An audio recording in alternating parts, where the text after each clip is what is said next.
Para cerrar esta primera parte, en esta jornada de Tiempo X Elecciones en Foco, anoche escribía, y está cargado en nuestra web, tiempoxdesilvina.com, una nota en donde pensaba sobre aspectos importantes a tener en cuenta en este domingo de las elecciones PASO.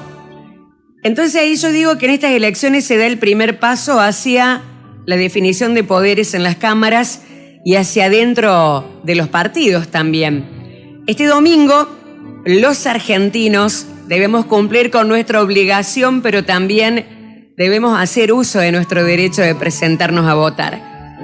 En nuestro caso, los cordobeses, en estas legislativas, se van a estar definiendo el próximo 14, porque ahora elegimos los candidatos, pero en estas legislativas renovamos 3 senadores nacionales y 9 diputados nacionales. Y algunos puntos diferenciales de estas PASO 2021 con respecto a anteriores. El primero claramente es la coyuntura socioeconómica y política en la que se dan en el marco de una pandemia. El segundo, el impacto de las medidas implementadas para evitar la propagación del COVID-19, no solamente en lo concerniente a la salud propiamente dicha, sino también en la esfera educativa como en lo netamente económico. El tercero alude a este reordenamiento dentro de las fuerzas partidarias en materia de figuras políticas, como así también cómo quedará distribuido el poder dentro de ellas.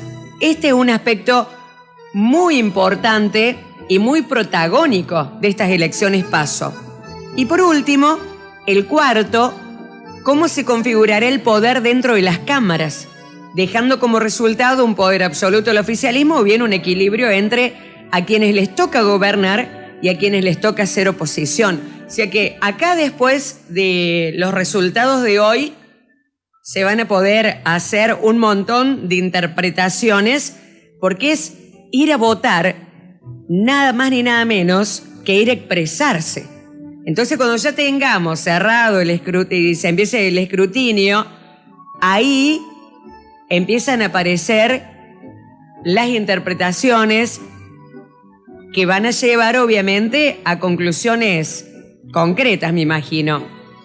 Y en este caso tenemos que, yo les decía recién, uno de los puntos importantes es el punto número 3, uno de los puntos protagónicos en estas elecciones PASO, a diferencia de otros años, de otras elecciones PASO.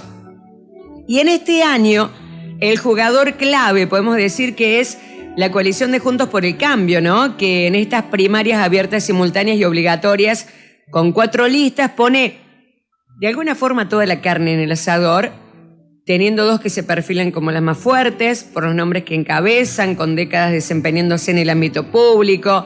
Hablamos de Mario Negri y Gustavo Santos, con el apoyo del expresidente Mauricio Macri, y Luis Juez y Rodrigo de Loredo, con el apoyo de Patricia Bullrich, lista que en nuestra ciudad ha recibido el aval del intendente local Gustavo Botazo, mientras que en la de Javier Bisola Celares y Laura Sesma, que lleva como precandidato a diputado nacional Marco Giraudo, que también estuvimos hablando con él, recibe el apoyo de Graciela Ocaña, se presentan como una lista emergente con figuras que vienen del ámbito privado, al tiempo que la de Griselda Baldata y Dante Rossi exponen que su fortaleza está en el desarrollo de sus propuestas, ¿no? Es más o menos lo que hemos venido observando antes de llegar al día de hoy. Y por otro lado también, yo les decía recién que otro de los aspectos que hacen que esta elección sea diferente a otras PASO es que no solamente está puesta la mirada acá, en lo inmediato, en lo corto, sino en el largo plazo, con un horizonte bien marcado. Indudablemente, considerando que en estas elecciones PASO están las fuerzas políticas que atravesarán sus internas, hay 13 fuerzas políticas que atraviesan sus internas, vale decir que esto se convierte en un hecho relevante, no solamente en los resultados que se den a través del voto ciudadano, que van a estar definiendo sus candidatos que participarán en las elecciones legislativas de noviembre, sino porque quienes más votos reciban, después tendrán más poder para definir futuros candidatos, ya que estas elecciones no se proyectan exclusivamente en lo inmediato, en las legislativas generales del 14 de noviembre, sino que tienen como horizonte las elecciones ejecutivas del 2023. Fundamentalmente dentro de Juntos por el Cambio, que desde el día cero han expresado las ambiciones por llegar al poder para gobernar, ¿sí? Bueno, en la provincia, estamos hablando acá de la provincia, también a nivel nacional, pero estamos hablando acá de la provincia de nosotros los cordobeses. Y después, por otro lado, que yo les he estado más o menos diciendo algunas cosas a lo largo del programa que hicimos hoy, desde las 9. Por otro lado, si bien las encuestas en las últimas elecciones han presentado errores que son indisimulables, que uno dice cómo pueden haberse equivocado tanto, qué es lo que pasa con las elecciones, qué es lo que pasa con las encuestas, digo, qué es lo que pasa con las encuestas, que hay errores indisimulables, es decir, no puedes decir nos equivocamos por un poquitito, no, se equivocan por un montonazo, entonces no se puede disimular y anticipan pronósticos que están después muy lejos de los resultados arrojados por los escrutinios. Como sucedió, por ejemplo, que lo decía hace un rato en las ejecutivas nacionales que ponían una segunda vuelta entre Fernández y Macri, siendo que el actual presidente después ganó con una victoria muy contundente. Aún así, nosotros, los ciudadanos, siempre tenemos como esa imperiosa necesidad de mirar los pronósticos en cada momento. Y en esta instancia, puntualmente, para Córdoba, hablan, sobre todo en el último tramo de la campaña proselitista, en el último tramo porque arrancó distinto, ¿no?, lo que decían las encuestas. Después se fue modificando con el correr de los días. En el último tramo de la campaña hablan de una paridad de juez de Loredo y Negri de Santos en Juntos por el Cambio, ¿sí? Y del otro lado, por caminos separados, cada uno con la lista de su partido o coalición, nos encontramos con los representantes de los oficialismos, ¿sí? Alejandra Vigo, Natalia de la Sote, Hacemos por Córdoba, del eschiaretismo, y Carlos Caserio y Martín Gil del Frente de Todos, kirchnerismo. Y acá en esto lo que uno observa, que podemos decir que estamos hablando de fuerzas políticas que tienen en su genética al peronismo, pero algo así como con un ADN que lo diferencia al provincial con respecto al nacional.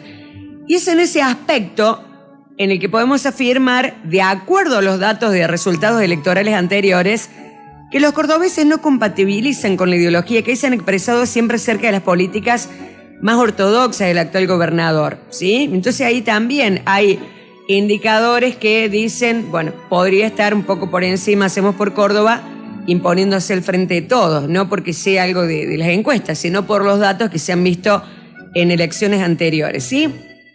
Lo cierto es que en los últimos días, previo a la veda electoral, los precandidatos de todas las fuerzas políticas intensificaron sus mensajes a los electores animándolos a votar. Que es también un poco lo que quisimos hacer nosotros aquí hoy, animarlos a votar e instarlos a votar. Esto es lo que han hecho también los precandidatos de todas las fuerzas políticas, profundizar el mensaje a los electores, animándolos a votar en medio de un clima que empezó con muchísima apatía. Después veremos cuando se cierren, digamos, a las 18 horas las puertas de los colegios y ya no se pueda votar. Veremos qué es lo que pasa. Tendremos ahí el porcentaje de votantes. Y esta apatía en principio por el contexto actual, pero los candidatos después en la última parte pusieron énfasis en eso, invitando a todo el mundo a votar, poniendo el pie en el acelerador, como digo yo, en el cierre de esta carrera con el firme propósito de que la gente vaya a votar y de imponerse a sus adversarios, lógico, cada uno desde el lugar que le toca, cada uno con su fuerza política partidaria. Así que básicamente eso es lo que está pasando en el día de hoy. Básicamente eso es lo que pasa en nuestro país y concretamente nosotros aquí, los cordobeses. Así que deseamos que sea una jornada linda, el día está hermoso, un sol espléndido, que sea una jornada, como siempre lo es en nuestra ciudad, tranquila, que la gente va llegando, como les decía al principio, ¿no? Cada uno con su horario favorito, su horario preferido para ir a votar. Ya sabe, porque hay menos gente, porque ese horario me gusta más, me queda más cómodo, yo también trabajo el domingo y me acomodo para ir a tal hora. En fin, muchos factores que afectan. Esperemos que sea un voto pensado. Se lo decía primero cuando hablaba con el intendente Gustavo Botazo. Se los decía también a otros entrevistados con los que hablaba hoy, que algunos dicen no es tan así. Pero sí, hemos votado anti esto, anti lo otro. Se ha castigado con el voto, etc. Y siempre tengo esa ilusión. Lo voy a repetir, ya lo dije, pero lo voy a repetir porque quiero cerrar expresando esta ilusión que siempre tengo, de que en cada elección, cuando vayamos a votar o cuando vamos a votar, podamos ejercer un acto de fe, ¿sí? Un acto de fe. Porque me parece que ya es distinto ir a anti a ir a un acto de fe. Es decir, con lo que representa la fe, el creer en el pensar de forma positiva. Porque si ejercemos un acto de fe, para mí simboliza que estamos expresando a través de nuestro voto que creemos en algo. Puede ser en un partido político, puede ser en una propuesta, en un determinado modelo de sociedad, puede ser creer en las figuras políticas en las que se apuesta, puede ser en las nuevas personas que llegan para dar aires nuevos a los existentes, puede ser algunas de esas cosas, varias de ellas, o en todas estas cosas que he dicho, todas juntas a la vez. Esa es la ilusión que siempre tengo, que cuando vayamos a votar no vayamos en contra, sino que ojalá, y en eso tienen mucho que ver ustedes, los políticos, ustedes, la clase política, ustedes, los precandidatos, los candidatos. En eso tienen mucho que ver ustedes quienes nos gobiernan, que nos inspiren a eso, que nos inspiren a que vayamos. ¿Cómo nos inspiran? No solamente diciéndonos, sino tratando de hacer las cosas cada día mejor, cumpliendo con lo que tienen que cumplir, nada más ni nada menos, ¿sí? Que eso nazca desde una inspiración del interior del corazón de la persona, porque la clase política con sus acciones así nos lo hacen sentir. Ojalá que eso pase. Ojalá que eso le esté pasando a mucha gente a la hora de ir a votar. Ojalá que más allá de la apatía de la que hemos hablado muchísimo, si todavía no te llegaste a votar o si ya votaste hayas ido con buen ánimo. Y si todavía no fuiste, cuando vayas a hacerlo, no vayas con bronca y desgano, Mira el mundo. Tiene que ver con quién nos comparamos también.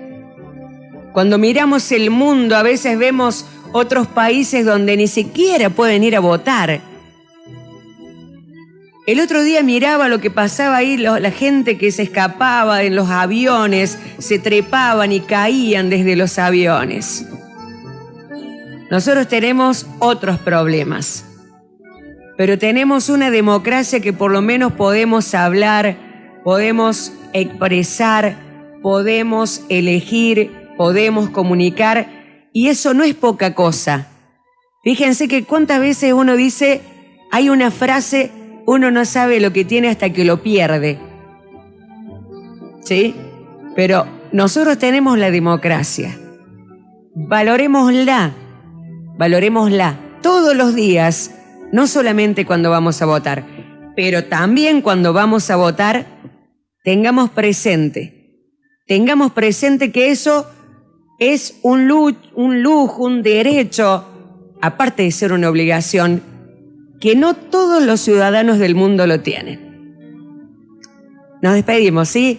A las 17 nos reencontramos aquí para seguir con Tiempo X, Elecciones en Foco. buena estrella. Hasta luego.